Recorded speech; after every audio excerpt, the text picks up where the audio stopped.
걱정이 외환위기설. 아, 저희 국민들이 다 이미 한번 되었잖아요. 네. 근데 외환위기설이 다시 이렇게 고개를 들고 있어서 이 와중에 사실 저축이 가장 이제 1순위로 해답이라고 말씀은 들었지만은 네.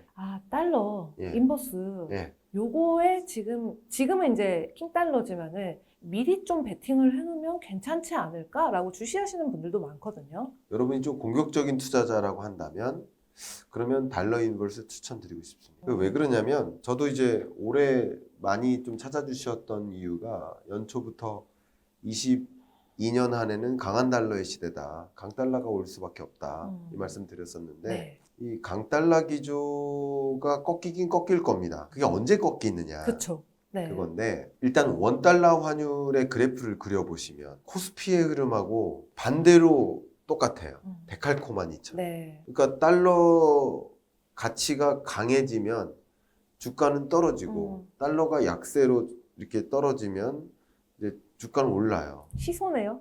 시소예요, 네. 시소. 시소 데칼코마니. 아까 제가 주가가 네. 22년 끝자락에 저점을 형성할 것이다 라고 설명드렸었던 이야기와 환율도 고점을 이제 형성할 것이다 그 구간에 라고 말씀드렸던 이야기랑 차이가 없습니다. 환율은 유독 네.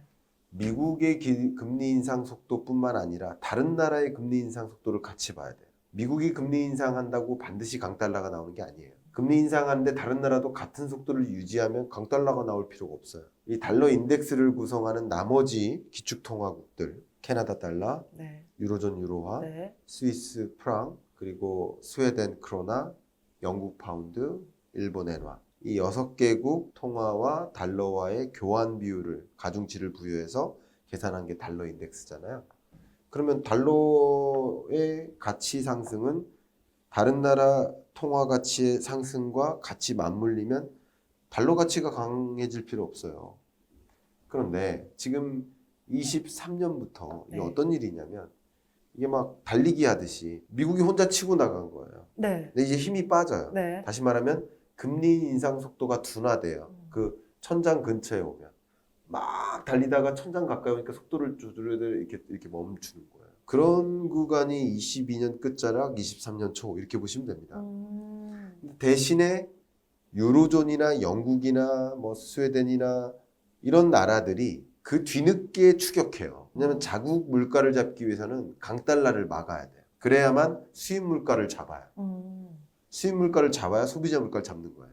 그렇게 하기 위해서 강달러를 막기 위해서 막 추격전을 벌이는 거예요. 다시 말하면 미국과 주요국 통화 간의 격차, 금리 격차가 좁혀지는 거죠. 이제. 네. 막 벌어지다가 이제 좁혀지는 거죠. 같이 올라가긴 하지만 미국 금리 올라가지만 이제 이러고 있다가 이쯤부터 좁혀가는 거죠. 이렇게. 그러면요. 사실 우리나라 바로 옆에 일본. 지금 일본이 엔저가 장난 아니잖아요. 네. 또 이 엔저가 더는 안 떨어지고 그래도 아주는 아니겠지만 좀 오르겠지 해가지고 그 엔저가 오르는 거에 대한 그걸 또 미리 또 베팅하시는 분들도 요즘 많거든요. 네. 그 부분은 지속해도 괜찮은 건가요? 아, 그 부분은 네. 뭐 감으로는 괜찮을 것 같아요. 네. 감으로는. 네. 근데 제가 논리적으로는 그렇다고 말씀드리고 싶지 않아요. 아. 제가 왜 그런 말씀을 드리냐면 지금 예를 들어서 우리 환율을 이제 그래프를 그려보면 네. 그 1997, 8년에 이렇게 원달러 환율이 치솟았고 또 2008년에 또 한 번 치솟았고 또 치솟은 거예요. 이렇게 치솟은 거예요. 3번. 네. 그죠? 근데 이때가 1,900원대를 찍었었어요. 원달러 환율이. 네. 이때가 1,500원대를 찍었고 이번에 1,440원을 네, 찍은 네. 거예요. 근데 지금의 이런 불안한 정도가 저는 객관적으로 봤을 때 금융위기 정도까지는 아니에요.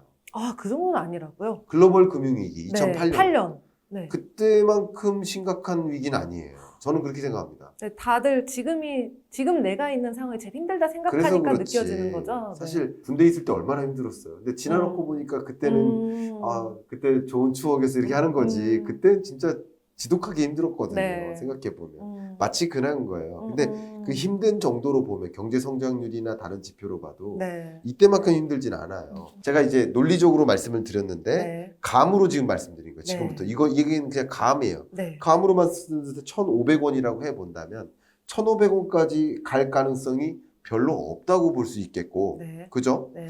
그리고 1,500원이 간다 하더라도 이제 얼마 안 남았잖아요. 네, 그렇죠. 그잖아요. 네. 그러면 지금보다 환율이 올라갈 그 거리보다 내려갈 거리가 더 많잖아요. 네. 그런 면에서도 달러 인버스 투자는 괜찮다고 볼 수 있는 거죠. 음.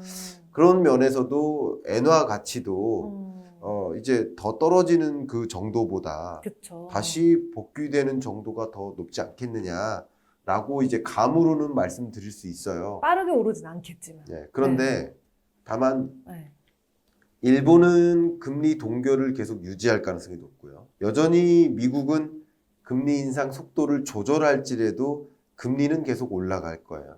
다른 말로 미국 금리와 일본 금리의 격차가 더 벌어질 거라는 거죠. 네. 아직도. 네. 그래서 지금은 좀 이르다라고 생각합니다. 엔화와 위안화는 잠깐 논외예요. 나머지 통화들은 추격전을 벌이고 네. 우리나라도 빅스텝 하잖아요. 네네. 어쨌든. 그게 나름의 추격전인 거거든요. 그 추격전을 나름 한미 간의 기준금리 역전이 일어났고 그 격차를 줄이기 위한 행보를 하고는 있는데 엔화는 그럴 생각이 없어요. 위안화도 그럴 생각이 없습니다. 그럴 관점이기 때문에 미국은 어쨌든 속도를 조절하더라도 인상은 하거든요. 네. 격차가 추가적으로 벌어질 것이기 때문에 네. 달러 인덱스 인버스에 투자하는 거 차라리. 이거는 네. 괜찮지만 네. 엔화는 그냥 감각적으로는 그럴 수 있겠지만 논리적으로 좀 위험 부담이 있다. 추가적인 하락이 있을 수 있다. 전 그렇게 생각을 하기 때문에 네네. 판단을 제대로 해야겠네요. 네, 다만 한 가지 긍정적인 시나리오는 네. 지금은 약간 통화정책 관점에서 논리적으로는 통화정책 관점 그리고 감으로는 이렇게 통계적으로 본 거고 네. 마지막은 정치적으로도 볼게요. 오. 네, 정치적으로도 볼 필요가 있는 게 네. 정치는 이제 바이든이죠. 그러니까 우리나라 의사결정자들이 네. 뭐 구두 게임 막 했잖아요. 강달러 가만 안 둔다. 반드시 잡는다. 그 구두 게임 아무것도 의미가 없어요. 왜? 바이든이 한마디 하면 아무 의미 없잖아요. 근데 지금 22년 이 국면이 바이든 입장에서 더더군다나 중간 선거를 앞두고 네네. 강달러를 유지해야만 자국 수입 물가를 잡는 거예요. 근데 자국 수입 물가를 잡아야만 중간 선거에서 표를 얻어요. 이 중간 선거라는 시험을 앞두고 벼락치기를 하는 겁니다. 물론 성적이 좋든 안 좋든 네. 중간고사 성적이 좋든 안 좋든 중간 선거 시험 끝나면 한잔 하잖아요.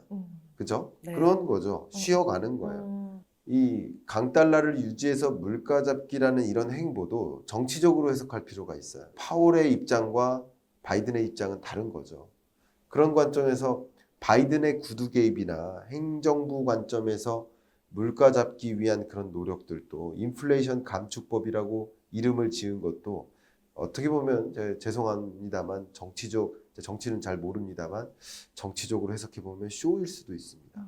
왜냐하면 인플레이션 감축법의 내용을 보면 인플레이션 감축법하고 그닥 관련이 없어요. 네. 그것은 그냥 리쇼링 정책이고요. 네네. 미중 패권 전쟁이고요. 그렇죠. 친환경 산업 전략인 거예요. 뭘 보조해줘서 가격을 좀 떨어뜨리겠다는 건데 네. 사실 보조해주는 그 예산 투입이 인플레이션 감축을 억제하는 거예요. 인플레이션 감축과 반하는 일인 거예요. 그런 정치인의 행보로서는 어쨌든 선거가 중요하기 때문에 11월 중간 선거가 끝나면 그런 구두 개입적인 그런 노력도 덜 할 것이다. 뭐 이렇게 생각을 해보면 선거의 승패를 떠나서 네. 그럴 거라고 본다면 강달러 기조도 정치적으로 해석해보면 고점에 다 왔다. 원달러 환율 외환 시장이나 주식 시장은 항상 선행하니까 네. 11월에 그런 일들이 있다고 하지만 그런 것을 감안해서 달러에 투자를 하거나 하기 때문에 지금 10월, 11월 어느 지점에는 제가 보기에는 좀 늦게 찾아오면 뭐 12월이 될 수도 있지만 네. 이 22년 끝자락은 소위 달러 강세의 이제 분기점 또 주가 하락의 분기점 그런 구간이라고 저는 생각을 하고 있습니다.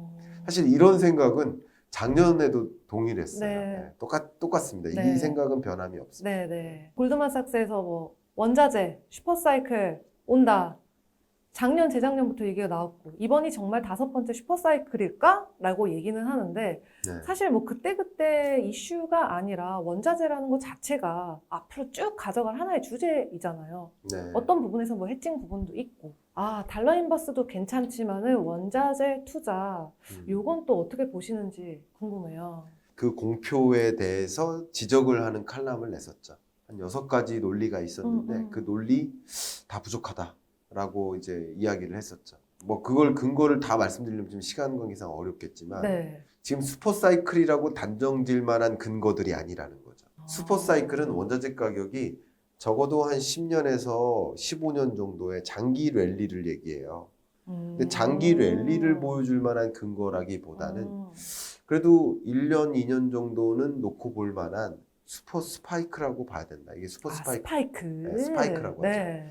하죠. 사이클이라고 판단하기 어려워. 그러니까 예를 들면 근래에 있었던 슈퍼 사이클, 원자재 슈퍼 사이클이 2001년부터 시작됐던 거. 2001년부터 2015년까지. 그게 중국의 WTO 가입, 그리고 중국이 세계의 공장으로서 자리매김하는 과정. 그러면서 원자재가 막 폭발적으로 수요가 일어났었어요. 그뿐만 아니라 브릭스의 등장, 브라질, 러시아, 멕시코, 인도. 이런 이 거대 신흥개도국들이 막 폭발적으로 성장하는 과정. 2000년대. 네. 이때 원자재가 폭발적으로 수요가 일어나면서 그때 블랙홀처럼 빨아들였죠.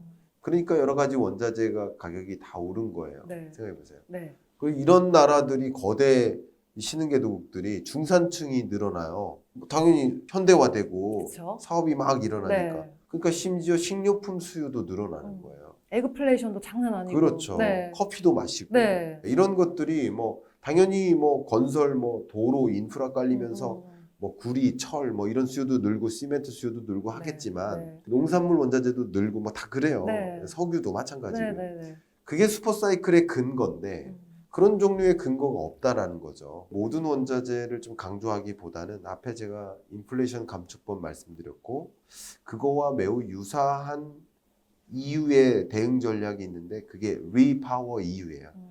다시 파워, 에너지, EU. EU의 에너지 구조를 완전히 바꾸자, 리스트럭처링 하자. 네. 네. 이게 리파워 EU인데요. 러시아에 대한 그 에너지 의존도, 또 천연가스 의존도를 0으로 만들어보죠. 그겁니다. 네. 그렇게 만들기 위해서 조금 적극적으로 이제 뭐 재생에너지 산업을 더 일으키자.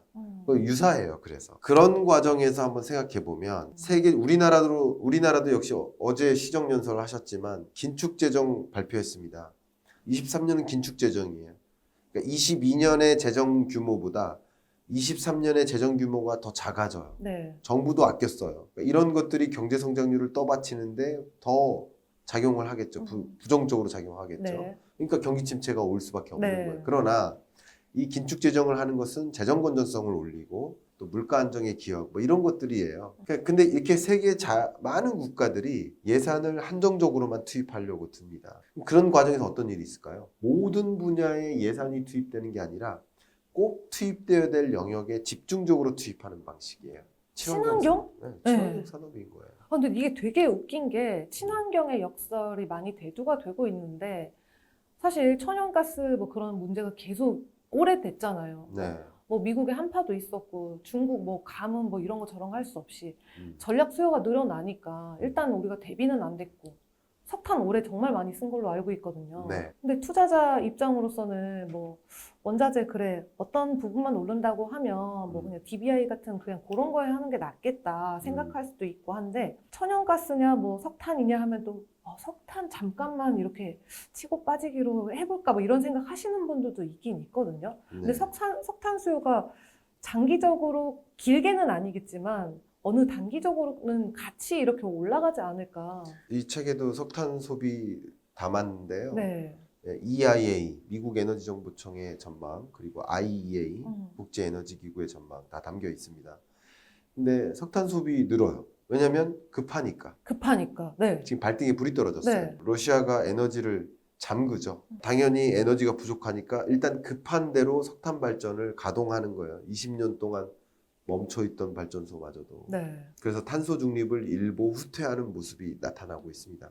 근데 그게 장기적인 방향이 아니라 네. 일시적인 방향이라는 거죠. 네. 일시적으로는 그렇게 하지만 중장기적으로는 어쨌든 러시아에 대한 에너지 의존도를 0으로 만들고 0으로 만들기 위해서 다른 대안을 마련하는 것인데 네. 다른 대안이 기존의 이제 재생에너지를 더 많이 보급하려는 그 계획이 있어요. 그게 좀 어려운데 Fit for 55라는 굉장히 유명한 그 EU의 전략이 있습니다. 네. 그게 이제 재생에너지 산업을 일으키자 뭐 그런 내용이 많이 담겨 있어요. 근데 그거 플러스 알파입니다. 이제는 이 책에서도 탄소 중립의 뭐 일보 후퇴는 있지만 네. 2보 전진을 준비한다.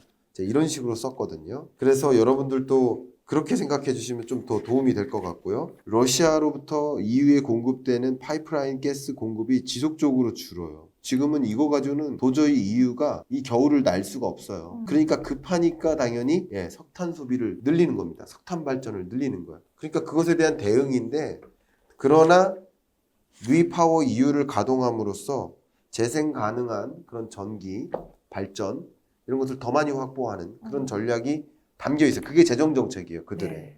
네. 자, 근데 미국과 EU의 그 재정 정책의 계획의 내용을 보니까 그 친환경 산업에 집중하겠다라고 보니까 네.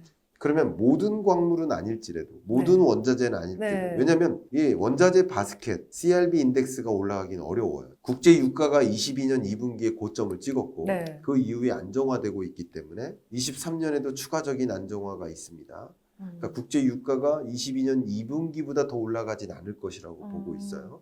그런 관점에서 국제 유가가 이 국제 원자재 가격 지수에 차지하는 그 기여도가 있기 때문에 거의 뭐 7, 80%가 예. 거의 그거잖아요. 국제 유가가 안 오르면 맞아요. 이게 급등할 수가 없어요. 그러니까 슈퍼 사이클이라는 근거가 벌써 희박해지는 거예요. 이제 여러 가지 이유가 있습니다. 식료품 가격도 그렇고요. 그런 면에서 그렇게 말씀드릴 수 있는데 모든 원자재가 아니라 지금 말씀드린 건 친환경 금속입니다. 그린 메탈이라고 해요. 네. 그린 메탈은 풍력 발전이나 풍력도 해상 풍력, 육상 풍력 그 들어가는 소재가 좀 다릅니다. 그리고 또 태양광, 전기차 배터리, 그 밖에도 좀 중요한 소재 중에 리튬 같은 거. 리튬, 니켈, 뭐 팔라듐, 뭐 알루미늄 정확하십니다. 뭐 그런 것들이겠죠? 네, 정확하십니다. 그런 수요가 폭발해요. 네. 수요는 계속 늘어나요. 왜냐하면 그런 해당 원자재가 공급은 부족한데 맞아요. 수요는 늘어요. 네. 그래서 구리, 니켈, 코발트, 리튬 코발트. 이 4대 친환경 관련 금속 수요는 지속적으로 늘 것이고 공급은 또 부족하고 세계가 또 막 둘로 쪼개지고 그래가지고 안정적으로 공급받기가 더 어려워져요. 여러분이 만약에 이제 원자재 투자를 하신다 그런 그린 메탈에 대한 추종하는 그런 ETF 투자 이런 것은 어떨까 의견을 올리고 싶습니다. 광산 기업들도 다시 한번 좀 살펴봐야겠네요. 제가 어떤 기업한테는 상황인지. 광산 사세요 이렇게 합니다. 광산을 아. 사세요. 식료품 기업들한테는 농장 사세요. 제가 이제 사라고 한 것은 네. 기업이 사라는 거죠. 네. 기업이 M&A에서 네. 그냥 식료품 제조업만 하지 말고 농업도 해라 이겁니다. 아, 상장만 돼 있으면 전 카길 사고 싶어요. 예를 들면, 네. 예, 그렇죠. 예를 들면. 네. 저 왜 이런 말씀드리냐면 우리의 영토가 제한적인데 맞아요. 네. 자원의 영토는 넓힐 필요가 맞아요. 있어요. 그래서 에너지 자원, 혹은 철, 비철, 금속 자원, 혹은 농산품 자원, 농산물 자원 이런 자원의 영토를 늘려서 식량 자원 개발 사업, 광물 자원 개발 사업 좀 뛰어들 필요가 있겠다라고 좀 기업들한테 그게 기회다라고 맞아요. 말씀드리고 있고 또 정부한테는 그런 자원 개발 사업에 보조를 해줘라. 맞아요. 다른 데 지원하지 네. 말고. 진짜 속상한 게 뭐 칠레나 콩고 이런 광산 쪽에서도 다 까보면은 중국에 손이 안 닿은 데가 없더라고요. 중국이 잘 사고 있죠. 네. 네, 남미, 아프리카 이런 지역에 그런 자원을 확보하기 위한 노력을 할 것이고요. 나중에 그런 걸 다 확보를 해놓은 다음에 뭐 미중 패권 전쟁 중에 만약에 자원 안 줘, 우리 마치 요소 안 줄래 네. 그런 종류의 공격이 시작되면 굉장히 힘들어집니다. 답이 없죠. 사실. 만약에 그런 네. 식으로 전개되면 슈퍼사이클이 올 수 있죠. 근데 앞에 말씀드렸던 그 슈퍼사이클의 근거에는 그런 게 없었어요. 아, 진짜 원자재 얘기를 하면 저희가 원자재가 너무 없다 보니 한도 끝도 없이 네. 이야기가 들어가는 것 같아요. 맞아요. 그러면 조금 더 좀 가깝게 느껴지는 부동산 쪽으로 얘기를 짚고 넘어가 볼까 해요. 네. 근데 보통 역사적으로 우리가 생각을 했을 때 긴축 다음에 부동산 조정 왔고 네. 그 다음에 이제 이런 사태가 벌어지는데 지금 뭐 집 사면은 안 된다 언제 사야 되나 이거 제일 많이 궁금하시거든요. 거의 썸네일일 것 같은데요. 아, 그래요? 네, 지금 집 사면 안 된다. 안 됩니다. 제일 좀 안타까운 분들이 제가 아까 프롤로그 쓸 때 어떤 분들을 상상했냐면 21년 끝자락에 집 사신 분들 영끌해가지고 어휴. 20년, 21년 집값 폭등하고 상대적인 박탈감을 느꼈죠. 네. 특히 MZ 세대들이 나 이러다가 알거지 되겠어, 벼락거지 되겠어, 상대적 박탈감 느끼고 금리도 아직 싸니까 네. 이 낮은 금리를 이용해서 그래도 지금이라도 집을 사야 돼. 맞아요. 라고 그 끝물에 들어가신 네, 분들은 네. 사자마자 떨어지기 시작한 거죠. 그리고 사자마자 이자는 계속 눈덩이처럼 쌓이는 거죠. 네. 그게 철부지죠. 음, 그러니까 내일을 안 본 거죠. 지금만 본 거죠. 네. 그러니까 투자는 내일을 보는 것인데 지금만 본 거죠. 음, 결국 이 금리가 올라갈 일만 남았다. 21년 10월에 제가 여기서 이 얘기를 했잖아요. 아까. 맞아요. 그런 경제를 보고 의사결정했다면 그런 선택 안 하셨을 것 같은데 안타깝게도 집값 떨어진다라고도 말씀드렸고 기본적으로 이자 상환 부담이 가중되고 집값은 떨어지니까 매도자들의 매도세가 강해요. 팔려는 자들이 되게 많아요. 그래서 급매로 이어집니다. 아휴. 그리고 경매도 나타나고요. 네. 경매가 또 낙찰이 안 돼요. 그러니까 낙찰가가 계속 떨어지는 겁니다. 그게 조정 국면의 초입에 해당돼요. 이 조정 국면이 있을 때 보통 금리를 한번 보세요. 지금 22년 끝자락에 대출 금리가 8% 정도 찍을 거다라고 말씀드렸는데 그게 끝이 아니라는 거죠. 23년엔 더 올라갈 수도 있죠. 네. 매수 심리가 어떨까요? 역사상 저점입니다. 그쵸. 매수 심리가 얼어붙으니까 당연히 거래가 안 되죠. 주식이나 환율은 금리에 선행해서 움직인다라고 말씀드리잖아요. 네. 이제 부동산 시장은 동행해요. 금리 고점에서 그게 더 얼어붙어요. 지금 이미 주간 단위로 마이너스 0.3%까지 떨어졌는데 이 조정률은 더 떨어질 겁니다. 네. 그리고 23년 안에는 플러스로 전환되기 어려울 것 같습니다. 다른 요인이 없는 한.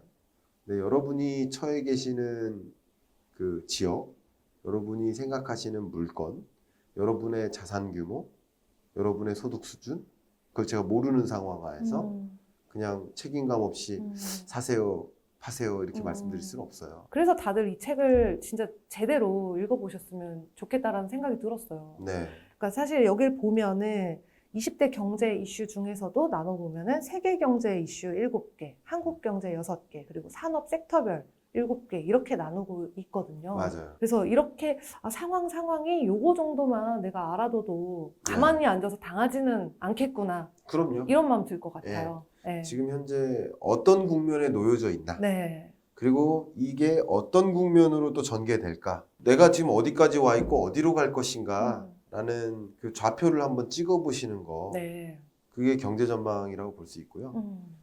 기업도 정부도 그렇게 경제 전망에 관심을 갖고 있는 만큼 여러분들도 여러분의 자산을 지키기 위해서라도 네. 진로 설정이라든가 뭐 취업 준비라든가 다 마찬가지 좀 좌표를 좀 찍어보는 그런 과정이 필요하지 않을까 생각합니다. 네, 교수님 오늘 사실은 경제 뭐 상황 파악 진단도 했고요. 네, 전망도 알아봤고요. 네, 이 길은 아닙니다. 가지 마세요. 라는 경고까지도 들었던 것 같아요. 네, 그리고 하나는 사실 너무 불안하거든요. 맞아요. 이 너무 불안한 마음에 뭔가 그 위안을 얻은 것 같은 기분마저도 들고 있어요. 네네. 근데 교수님은 사실 이 많은 분들에게 이런 여러 가지 안도감도 주시고 네, 뭔가 해안도 주시고 이러고 계시지만 네, 본인도 또 힘드실 때 네. 그럴 때 그 좀 버텨내는 뭐 비결이나 원동력 어디서 얻으세요? 네. 저는 뭐 그렇게 막 힘듦을 느끼는 성격이 아니에요. 저 그냥 즐겁게 살아가서. 긍정론자이시고요. 그 매사가 또 즐겁고요. 네. 행복하고. 다만 이제 에너지를 또 많이 얻는 곳이 있는데, 네. 그게 저는 이제 개인적으로 테니스입니다. 테니스를 너무 좋아하고요. 운동하러 딱 가면 사자로 바뀌어요. 와. 그때 사자예요. 아오. 네, 막 이렇게 탁 위닝 포인트를 날렸을 때 막 컴온 외치는 그 과정에서 스트레스가 날아가고요. 다른 때 하루 종일 그 머릿속에 이제 경제인데 맞아요. 운동하는 동안만 그 경제를 잠깐 잊어요. 근데 그게 제 에너지를 계속 보충해 주는 것 같아요. 우리 이야기의 시작이 내핍이었잖아요. 그 끝에 음, 그 건강한 취미 생활, 음. 이 버텨내는 힘, 또 힌트를 찾은 것 같네요. 아, 네네. 네. 어, 그럼 마지막으로 저희 네. 채널에는 처음 이렇게 와주셨잖아요. 구독자 여러분들께 네. 한 말씀 부탁드리겠습니다. 아, 네. 오늘 이야기가 여러분들이 좀 경기를 판단하고 진단하고 또 어떻게 좀 대응해야 될지를 고민하는 그런 과정에 좀 참조가 됐으면 하는 그런 마음이고요.